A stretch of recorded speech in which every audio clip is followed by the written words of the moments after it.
శ్రీ త్రిదండి శ్రీమన్నారాయణ రామానుజ చిన్న జీయర్ స్వామివారి 70వ జన్మదిన మహోత్సవానికి సన్నాహాలు ముమ్మరమయ్యాయి. నవంబర్ 3న నిర్వహించనున్న ఈ మహత్తర కార్యక్రమాన్ని పురస్కరించుకుని భక్తుల భాగస్వామ్యంతో ఒక విశిష్టమైన ఆధ్యాత్మిక కార్యక్రమానికి శ్రీకారం చుట్టారు. జిల్లాలోని ప్రతి మండలానికి పవిత్ర అభిషేక జల కలశాలను పంపిస్తూ భక్తులందరూ ఈ పవిత్ర కార్యక్రమంలో భాగస్వాములు కావాలని పిలుపునిచ్చారు. భక్తి, ఆధ్యాత్మికత, భగవన్నామ స్మరణ ఈ మూడు కలిసిన చోట మనసుకు ప్రశాంతత లభిస్తుందనే సందేశంతో భక్తులను ఆధ్యాత్మిక మార్గంలో నడిపిస్తున్నారు శ్రీ అహోబిల రామానుజ జీయర్ స్వామివారు. శ్రీ త్రిదండి శ్రీమన్నారాయణ రామానుజ చిన్న జీయర్ స్వామివారి 70వ జన్మదినాన్ని పురస్కరించుకుని నవంబర్ 3న అత్యద్భుతమైన ఆధ్యాత్మిక కార్యక్రమాన్ని నిర్వహించనున్నట్లు శ్రీ అహోబిల రామానుజ జీయర్ స్వామివారు తెలిపారు. ఈ మహోత్సవంలో భాగంగా నిర్వహించనున్న పవిత్ర అభిషేకానికి సంబంధించిన జల కలశాలను సంగారెడ్డి జిల్లాలోని అన్ని మండలాలకు పంపిస్తున్నారు. ఈ పవిత్ర జల కలశాలను ఆయా ప్రాంతాల భక్తులు స్పృశించేలా ఏర్పాట్లు చేస్తున్నారు. ప్రతి భక్తుడు ఈ కలశాలను భక్తిశ్రద్ధలతో స్పృశించి భగవన్నామ స్మరణ చేస్తూ ఈ మహత్తర కార్యక్రమంలో భాగస్వాములు కావాలని శ్రీ అహోబిల రామానుజ జీయర్ స్వామివారు భక్తులకు సూచించారు. ఈ సందర్భంగా సంగారెడ్డి పట్టణంలోని శ్రీ వైకుంఠపురం ఆలయానికి విచ్చేసిన శ్రీ అహోబిల రామానుజ జీయర్ స్వామివారు ఆలయంలో ప్రత్యేక పూజలు నిర్వహించారు. అనంతరం భక్తులను ఉద్దేశించి ఆధ్యాత్మిక సందేశాన్ని అందించారు. భగవంతుడిని స్మరిస్తూ భగవన్నామాన్ని జపిస్తూ ప్రతి ఒక్కరూ భగవంతునికి మరింత చేరువ కావాలని సూచించారు. భగవంతుని స్మరణతో మనసుకు ప్రశాంతత చేకూరుతుందని, ఆధ్యాత్మిక చింతనతో జీవితం సార్థకమవుతుందని భక్తులకు సందేశమిచ్చారు.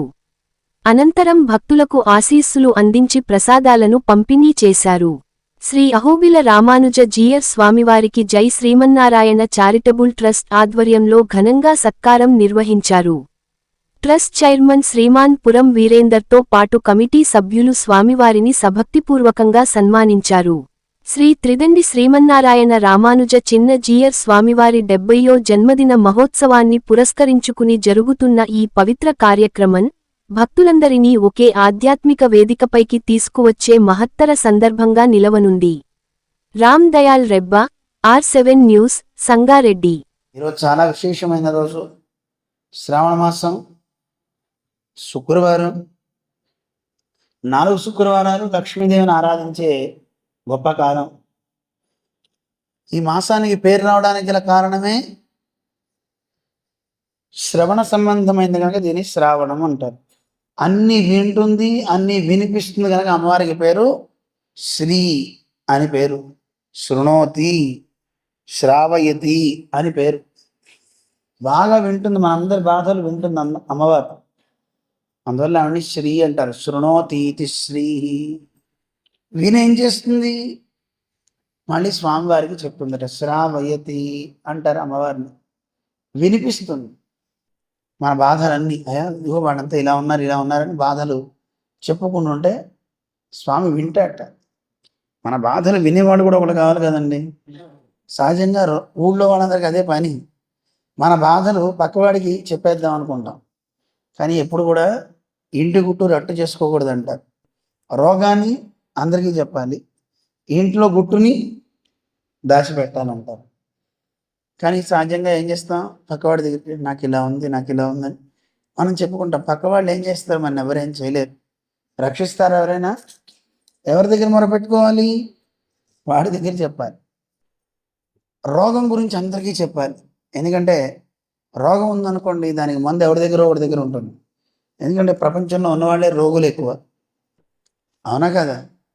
ఎవరో ఒకరికి ఎక్కడొచ్చాడో మందు దొరుకుతుంది కనుక వాడు ఉంటాడు. తద్వారా వాడి ద్వారా కొని ఇది వాడా నాకు అది వచ్చింది తగ్గింది అని చెప్తారు.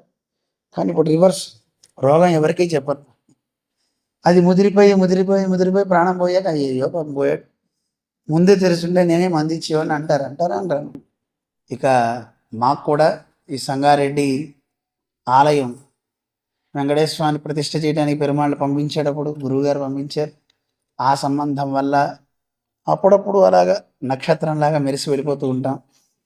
కార్యక్రమాల ఒత్తిడి వల్ల నిన్న మన వాళ్ళంతా వచ్చారు. వీరేంద్ర గారు వారి బృందంతో వచ్చి విష్ణు సహస్రనామాన్ని ఆరంభిస్తున్నాం. స్వామివారిని రావాలి అని అడిగారు, మమ్మల్ని రమ్మన్నారు. స్వామివారు ఈరోజు ఉత్సవ కార్యక్రమాల వల్ల ఒత్తిడిలో ఉండిపోయారు.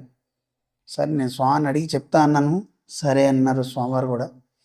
ఒకసారి ఇక్కడ జరిగే కార్యక్రమాలు చక్కగా బాగా ఇంకా మంచిగా వైభవంగా జరగాలి అని, మీరు చేసే ఈ కార్యక్రమం బలోపేతంగా ఉండాలి అని ఇక్కడ ఈ స్వామి పంపిస్తే వచ్చాను.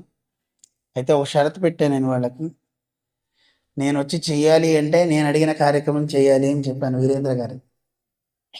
ఏమిటంటే జిఆర్ స్వామివారి 70వ పుట్టినరోజు జరుగుతోంది. ఆ పుట్టినరోజు కార్యక్రమం మన తెలంగాణ ఆంధ్ర రాష్ట్రాలు రెండిట్లో కూడా గ్రామాల్లోకి ఒక కార్యక్రమాన్ని తీసుకుని వెళ్తున్నాం. శ్రీరామ హృదయం అనే పేరుతో రామ కలశాలు అన్ని ఊళ్ళు వెళ్తున్నాయి. ఒక్కొక్క మండలానికి ఒక 10 మంది కమిటీని ఏర్పాటు చేయమన్నాం. అలా కమిటీ ఏర్పాటు చేస్తే అన్ని కలశాలు మీకు ఇస్తాం. ఇక్కడి నుంచి మన వెంకటేశ్వర టెంపుల్ నుంచి వెళ్ళాలి. ఒక్కొక్క చోట ఆ కలశానికి పేరు శ్రీరామ హృదయం. ఏం పేరు?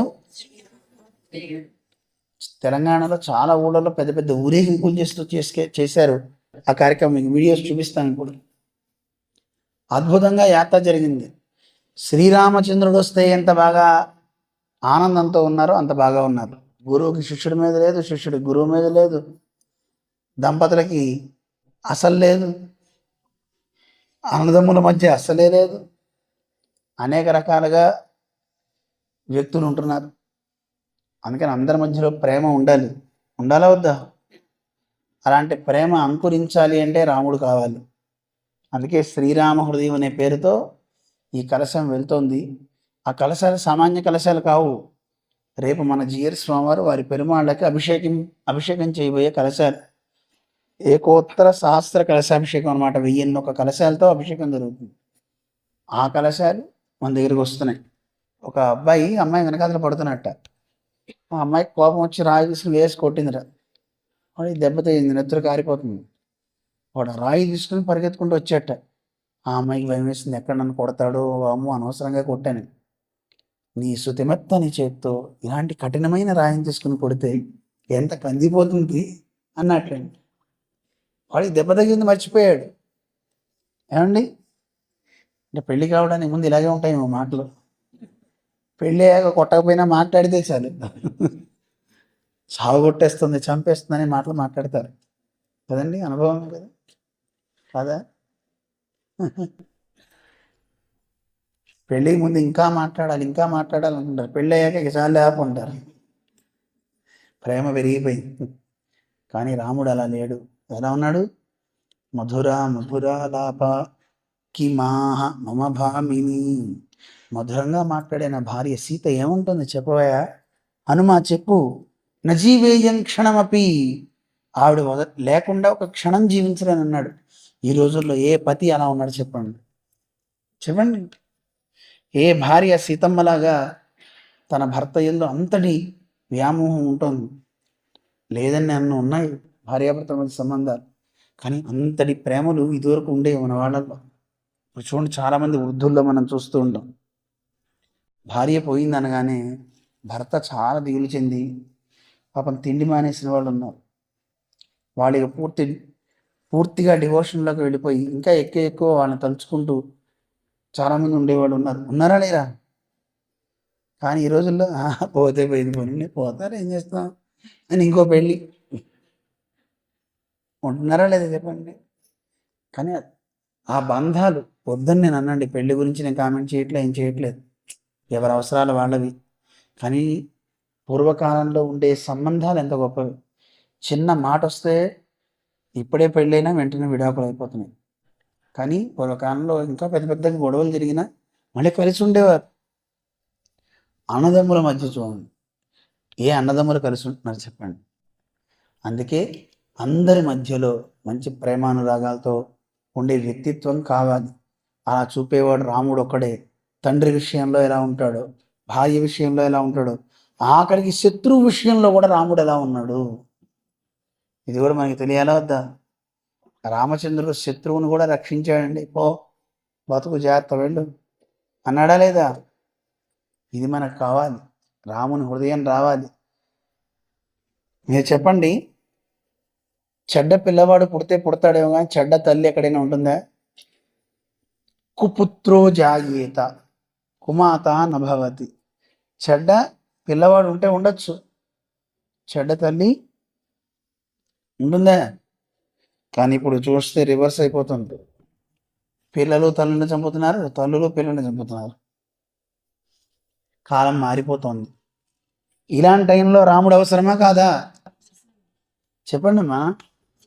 రాముడు అంటే కేవలం దేవుడు అనుకోకండి, ఆయన దేవుడే. కేవలం అంత మాత్రమే కాదు, అందరి మధ్య సమాజంలో ప్రేమను పెంచేవాడు. మనందరం రాముడిలా కాలేము, కనీసం రామరాజ్యంలో ఉండే వ్యక్తుల్లా అన్న తయారవ్వాలా వద్దా? ఏమిటి చెప్పండి, రామరాజ్యంలో ఉండే వ్యక్తులంటే ఇవన్నీ లేనివాళ్ళు, వాడు ఈ గుణాలన్నీ మంచి గుణాలు కలిగిన వాళ్ళు. ఒకళ్ళొక్కొక్కళ్ళు పరస్పరం కొట్టుకోట రామరాజ్యంలో. ఎందుకని? రామమేవానుపశ్యంతః నాభ్యహింసన్ పరస్పరం. ఎవరిని చూసినా వాడికి ఈయన నాకు రాముళ్ళుగా కనపడతాడు, ఆయనకి ఈవిడ రాముళ్ళగా కనపడతారు. రాముడు అంటే అందరం ఇష్టపడమా? చెప్పండి. ఇష్టపడినప్పుడు అక్కడ దెబ్బలాటలు ఎక్కడ ఉంటాయి చెప్పండి? ఏమండి? అది మనకి ఆ సూత్రం అందరికీ ఇవ్వాలి, అందరూ చేయాలి అనే ఉద్దేశంతో ఈ కలశాలు పంపిస్తున్నాం. మరి ఆ హృదయాన్ని టచ్ చేయాలా వద్దా? ఎందుకు టచ్ చేయాలి? గుళ్ళో పంతులు గారు కూడా ఎందుకు పూజా ద్రవ్యాలు టచ్ చేస్తారు, మనతో తాకిస్తున్నారు?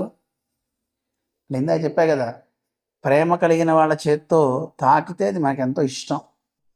రాముడికి ఏది సమర్పించాలన్నా, దేవుడికి ఏది సమర్పించాలన్నా మీరు భక్తితో తెచ్చిన ఒకసారి తాకి ఇస్తే దేవుడికి ఇష్టం. ఇది రామాయణం చెప్తుంది. రామచంద్రుడు సీతా వియోగంతో ఉన్నప్పుడు చల్లని గాలి వచ్చి ఆయన తాకిందిట. తాకగానే రాముడు అన్నట్ట, ఏయ్ నన్ను బాధ పెట్టకు, వెళ్ళి సీతమ్మని తాకి నన్ను తాకు. తాం స్పృష్ట్వా మామపి స్పృశ. ఒకసారి తాం స్పృష్ట్వా సీతమ్మని తాకు, ఆ తర్వాత వచ్చి నన్ను తాకితే నాకు ఆనందం. సీతమ్మని తాకి వచ్చింది కదా. అలాగే దైవానికి కూడా భక్తులు తాకి ఇస్తే ఆనందం.